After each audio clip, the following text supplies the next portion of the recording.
Salam Guru Penggerak. Perkenalkan, nama saya Khalifatul Qomaria. Saya CGP Angkatan 9 dari SD Islam Terpadu Nurul Ansor, Kecamatan Panji, Kabupaten Situbondo. Saya mengajar kelas 4. Pada kesempatan kali ini, saya akan memaparkan kesimpulan dan refleksi pemikiran Ki Hajar Dewantara.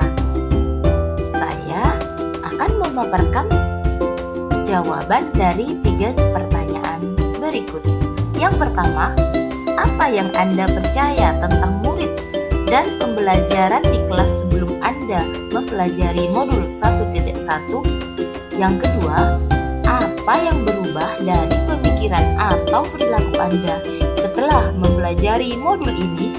Yang ketiga, apa yang dapat segera Anda terapkan lebih baik agar kelas Anda mencerminkan pemikiran Ki Hajar Dewantara? Untuk pertanyaan yang pertama, apa yang Anda percaya tentang murid dan pembelajaran di kelas sebelum Anda mempelajari modul 1.1? Sebelum mempelajari pemikiran Ki Hajar Dewantara, saya percaya bahwa dengan tindakan-tindakan tegas dan menghukum siswa bisa mengubah perilaku mereka. Ketika mereka melakukan kesalahan yang berulang-ulang, dengan tegas saya memberikan hukuman yang tidak sesuai dengan kodrat mereka. Seperti pada saat mereka bertengkar, saya menghukum mereka dengan saling memaaf-maafkan dan membersihkan kelas.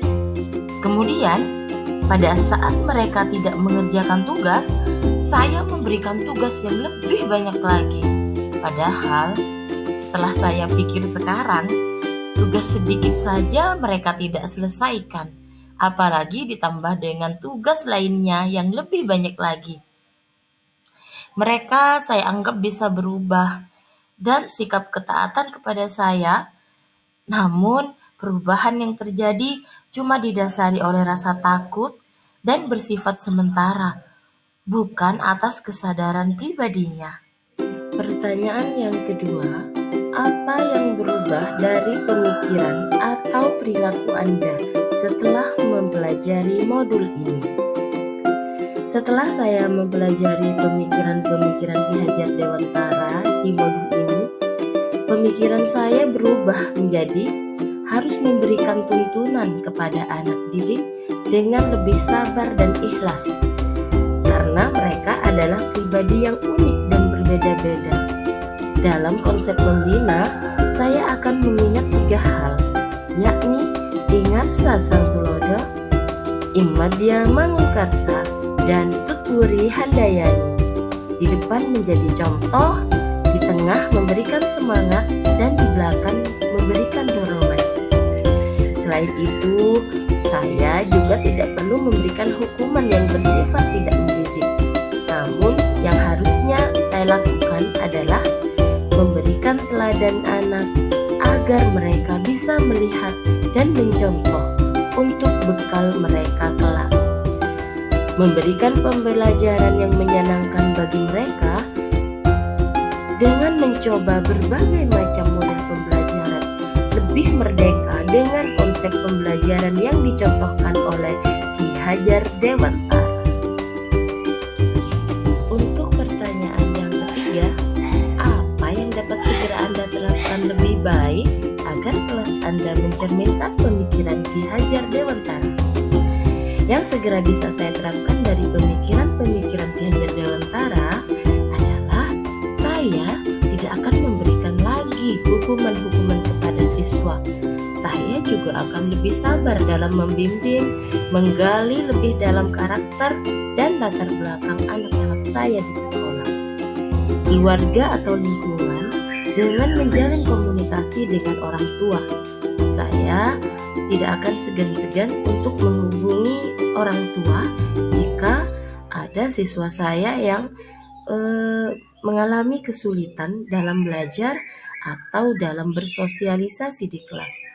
Hal ini bisa saya lakukan dengan meningkatkan kunjungan rumah atau home visit.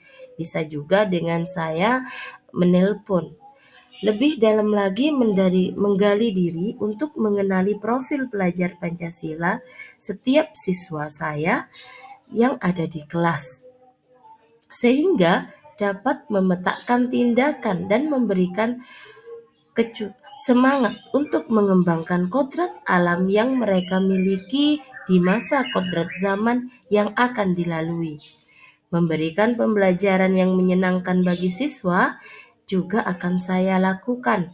Di antaranya, memilih media pembelajaran yang bervariasi dan menarik.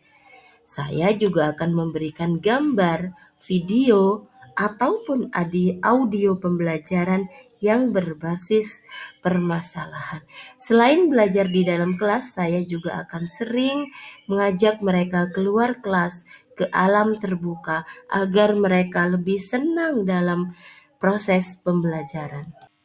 Kesimpulan yang dapat saya sampaikan, konsep pendidikan menurut Ki Hajar Dewantara adalah pendidikan yang holistik, di mana murid dibentuk menjadi insan yang berkembang secara utuh melalui olah rasio, olah rasa, olah jiwa, dan olahraga melalui proses pembelajaran yang berpusat pada murid. Jadi kesimpulannya yang pertama, pendidikan adalah menuntun anak sesuai dengan minat dan bakatnya. Yang kedua, pendidikan bukan hanya ilmu akademis saja, tetapi juga perlu penambahan budi pekerti. Yang ketiga, pendidikan sejatinya adalah menghamba pada anak.